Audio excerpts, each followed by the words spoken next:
Welcome to the New Planner Podcast, where it's all about helping you successfully enter the financial planning profession and accelerate your financial planning career.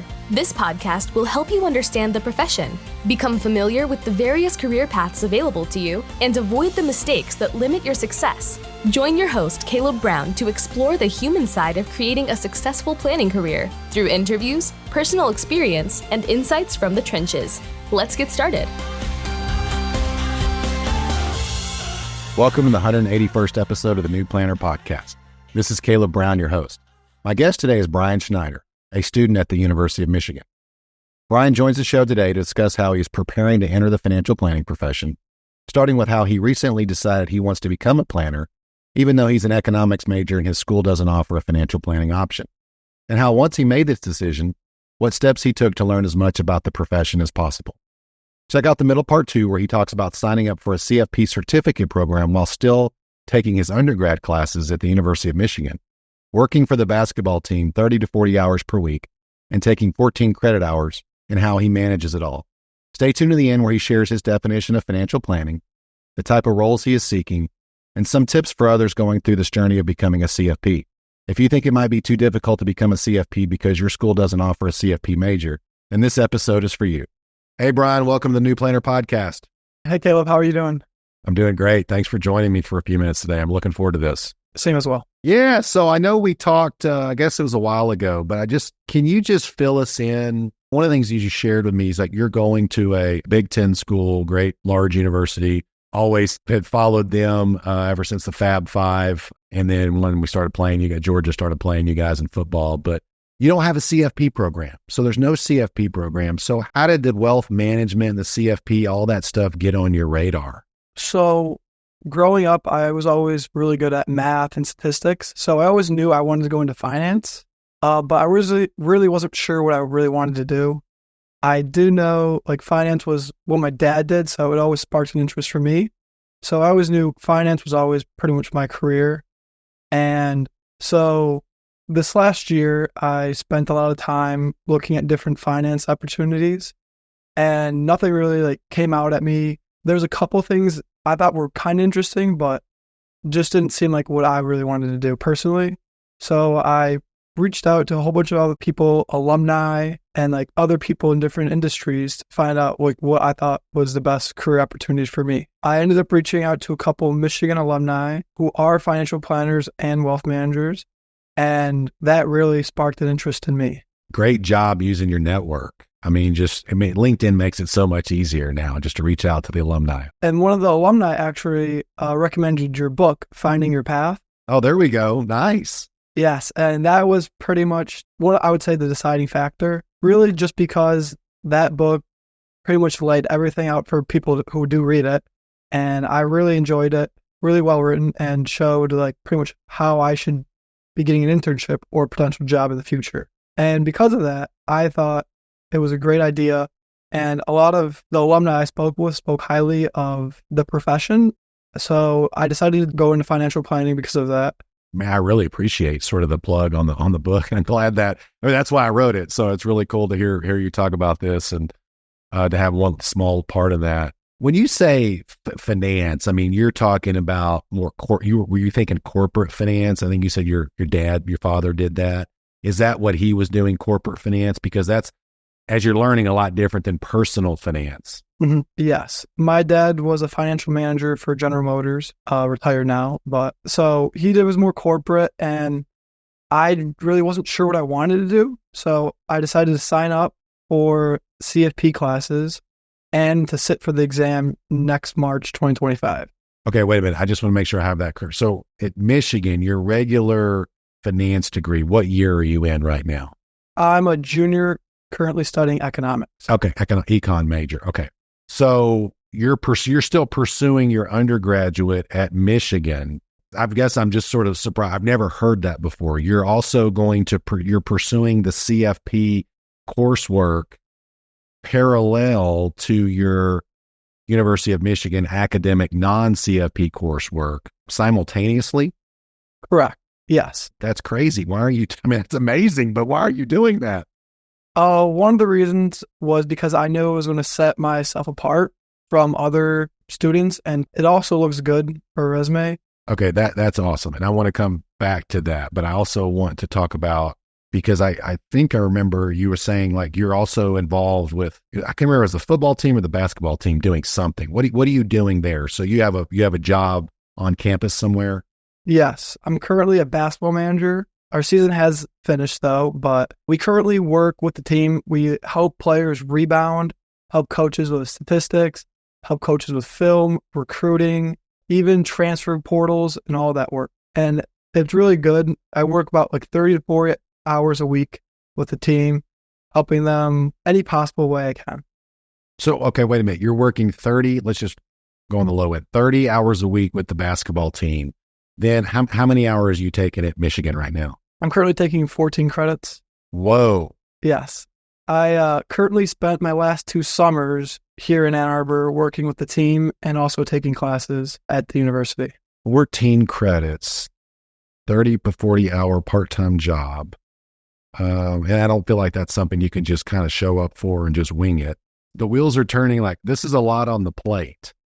And then you just said earlier that you've also signed up for the CFP coursework. So that's in addition to all this. I appreciate, like, hey, I want to make my resume better. Like, no one does this though. Like, I think this is the first time in 20-year career that I've ever heard of anything like this. So here's the obvious next question. How are you managing all this and juggling all this? I always grew up playing a lot of sports. Time management was always big for me. I always had to focus on my work, and I always pretty much have all my classes scheduled early as possible. So I have the rest of my day to work with the basketball team and my schoolwork, and now my also CFP classes and coursework with that. Okay, so is that your schedule? Like, I'm doing my Michigan classes in the morning, then I do my basketball job kind of, after that. I'm just stacking on. And then I do my studying for my Michigan classes. And then after that, then I start working on my CFP coursework. Correct. Yes. Wow, that is a lot on the plate. That's really cool. I mean, that you really want this. You really want to do this. Wow. I mean, other than some recommendations from alumni, like, what's got you so passionate about this profession? I mean, I think it's amazing. Don't get me wrong, but there's probably some people listening like, what? This doesn't sound right. There's some skeptics out there. So just like, why are you doing all this? It was just being able to help people who aren't usually like the most financially capable or may not understanding everything about finance. So just being able to help them, it makes me feel like a good person. And I just want to also just give back to the people that matter the most. Great. That's a great why. Anytime you interview with somebody, they're going to ask you why you want to say something. I mean, it needs to be genuine. You can't make something up or steal something from somebody else, but that's a great why. I mean, because we want to know that you're doing this for the right reasons. So talk to us about like you mentioned a lot of sports growing up. I mean, what was the situation around money? I mean, do you have fond memories of money, or were they stressful? Or maybe just talk to us about that for a minute, how you first got started kind of with money. I was through my dad. Obviously, he loved the stock market and he always loved investing, and he kind of rubbed off on me. So I first got into like the stock market, working with money and just learning like the ins and outs of the stock market, pretty much just like investing and all of that. That's great. Okay. So you sort of learned a little bit about investing and budgeting and that type of thing. I mean, it's just always helpful, I think, to try to get a background on how someone was raised, and that sort of lead them. And we get a lot of calls to the recruiting firm. It's like, hey man, my life was horrible and I didn't have any money, parents struggle or got divorced. And I want to enter the business to help people so that doesn't happen to other people. So I think it's just always kind of interesting to learn about that. Okay. So what CFP program are you using? It's the College of Financial Planning through Kaplan. They have live online courses, and they also have an online virtual book that you read. So you pretty much read all the coursework for that chapter, and then the live online class goes over all of that during that lecture. Got it. And are you taking one class right now in the CFP program? Yes. I'm currently taking FP 511. It's the first class. Okay, the intro. Yeah. The intro class, yes. Yeah. Okay, gotcha. This is my 3rd week of taking classes for the CFP. Yeah, I mean, I think another thing that's amazing is, when did this decision happen? I mean, because you were doing the econ thing, you're doing the corporate finance thing. and then something just kind of sparked, and you've had a substantial movement in the last just couple weeks. Can you just walk us through sort of that thought process? I would currently reached out to probably 10 to like 20 financial planners or wealth managers, maybe not in my area, but just alumni, people I just find out on LinkedIn. And I was just wanted to hear their story, how they got into financial planning. And most of them had maybe not the similar path, but not the most direct path into that profession. And they all loved it. Everyone spoke really highly about it. And that was the one thing I noticed that most other financial positions don't really have, is I never heard people talk so highly about the profession. Okay, good. It sounds like these people were taking your call and spending time with you. And I mean, that's great. That's great. So it sounds like you were not asking for a job or an internship. You were just trying to learn more. Is that how you positioned it? Yes, because I came in a year ago not really knowing what I wanted to do.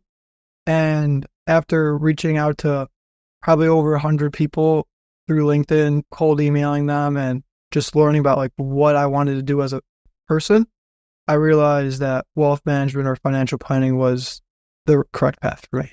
Your philosophy was, hey, I'm going to take some classes, but I'm going to try to reach out to as many, I guess, University of Michigan alum that I can, and just that are in different fields, and just take it one step further and just talk to me about your profession. I mean, I think that's a great way to help narrow this down, and it's obviously working for you. And again, just to reiterate, I mean, full-time student, full-time job on the basketball team, and then you're over here taking, I mean, this is not required. I mean, another thing we haven't talked about is you can be a financial planner. You can be in this profession without being a certified financial planner. So this is voluntary. So, I mean, I think it sort of just puts that in perspective, what you're really piling on right now. And I'm just like, how is this guy managing? So it sounds like you're doing a good job. And then when are you going to complete the CFP? So I think you're graduating from Michigan next May, right? Is that right? One more year? Okay. So May of 2025. So we're recording this in March of 2024. When is the CFP coursework going to be done? I will be sitting for the exam 2025. The coursework, I should be finished late December. I don't want to beat this to a dead horse, pulp, but like I just had someone earlier today in the recruiting firm that has already graduated school, is not working right now. And it's kind of like, here's the answer they gave me. When I ask everybody this, what's your plan for the CFP? Oh, well, I want to get hired, and then I want the firm to pay for it, and then I'll consider taking the CFP. And my response was like, why don't you just do it right now? Nothing's going to, well, I don't know if that's really what I want to do. I want to make sure that they show initiative and that they show interest. I mean, like it's the complete opposite of what you just said. And that's why I think this needs to be highlighted, because there are job seekers that, some of them probably could be really good planners that are in that camp. Like, no, I'm not really going to put forth the initiative until I get hired. And it's kind of like, that's just not the way it works usually. Okay. So taking the exam, and what's your plan for that? Are you going to take a review course? So the Kaplan College of Financial Planning, they have coursework, and then they also, on top of it, have exam prep, which is Tuesday, Wednesday, Thursday during the week. And this is all virtual, all online, right? All virtual, all online. Okay. What's the cost of all this for you to get the CFP coursework knocked out? For the live online courses and the review session for the exam was $7,500. My dad said, if I don't pass it, then it's all on me to pay for it, and I have to pay for it myself. So he said, if I'm able to pass it, he'll pay for it. So I've been studying a lot for this exam. I love that. So kind of like, we'll cover this. If you don't pass it, you're paying us back. I love that. I think Texas Tech did a study a number of years ago that showed, and I mention this to the employers all the time, like if the pass rate was much higher when employers said, hey, you go pass it, we'll give you the time, we'll work with you. We're not going to pay for it up front. You pay for it. They feel the pain of paying for it, and then we'll reimburse you when you pass, versus an employer that just writes the check off the top and says, go do it. Because to your point, like, hey, I do not want to have to, I don't want to have to pay this back. Okay, that's amazing. That's really cool of him to kind of spot you. What would you tell someone who maybe their parents, they don't have the 7,500, but they want to do this? What could they do? Any ideas? There are cheaper options. They do also offer a $5,000 course, but there's no live online instruction. So there is that. And also, you don't have to take it through them. There's also probably tons of other websites and other study material. One of the reasons why I decided to go through Kaplan was because they are the creators of the CFP exam. So if people wanted to go out and maybe do other options, that would be great. And I'm sure there's other great places out there for them. And you can also go to www.cfp.net and go to their scholarships page. They've got tons of scholarships. I mean, we have one on there. It's more for the education program. But money should not be an issue. There's so many scholarships and grants and things you can do. So I just want to make sure we're out there. So a couple more questions here, Bryan. I mean, I really appreciate you sharing this. And I'm a little bit sort of dazed and confused on some of this stuff that you've been saying, like, oh, it's amazing. And I frankly just put this out there. I wish more people would do this. And let me add to that. I wish Michigan would get their own CFP program. So we'll just put them on notice. Yeah. Right? Okay. What do you think I mean, you've talked to these people, but what, in your mind, what does a financial planner do? I mean, what does that mean to you? What is their role? For me, it's someone who has a variety of clients, someone who helps lay out pretty much their life plan out in front of someone and helps them make the best financial plans for them based off of their wants and like risk tolerance. So it's pretty much helping someone into retirement and also have generational wealth for their kids and possibly their grandkids. Really cool. And you're talking about, I mean, you got a lot on the plate right now. Are you still going to do the basketball thing until you graduate? Or are you looking for an internship? Or when are you going to be looking for full-time employment as a financial planner? I'm currently looking for an internship this summer.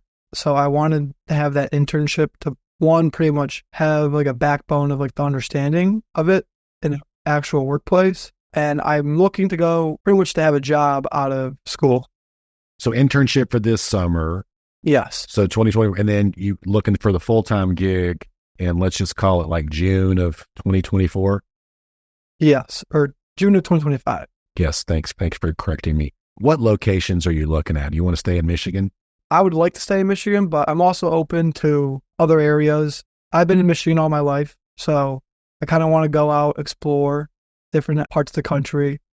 I like to travel too, so that's always something I like to do. So I'm open to almost any part of the country as of right now. Yeah, why don't you come down here, go Georgia, Florida, where all of the Michigan folks go in the winter. You could actually play basketball outside and down here in the winter. It's amazing. And you can play golf too. So anyways, ideal role. You talked on location. You sound like you're pretty open, but ideal role. Where do you see yourself starting out? I've heard a lot about starting at like a bank. I've also heard about starting at a RIA. I'm not 100% sure exactly what I want, but honestly, right now, I just got to figure out exactly what I want. I'm still really new to this, so I have to do some more research, especially into the firm, and I still got to figure out what I want to do.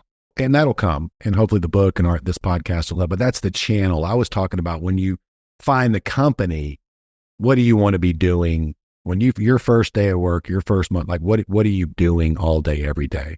I want to be productive. I want to be hands-on. I want to start from the get-go and pretty much learn from a wealth manager, financial planner, how to work with clients and how to be the best person I could be for their clients and also possible clients for me in the future.